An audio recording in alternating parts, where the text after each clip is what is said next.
Got this guy's toothpick holder, and we got to put it together.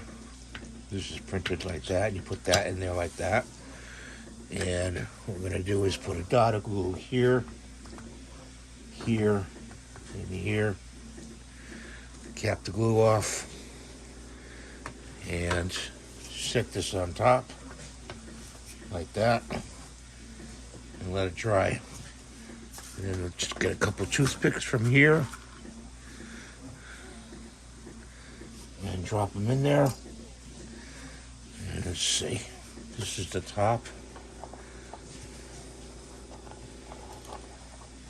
Oh yeah, see, it does work. Okay, so that's what I'm going to show you today. Thanks for watching. Have a great day. God bless you. Please rate, subscribe, give a thumbs up, and hype that video. Bye for now.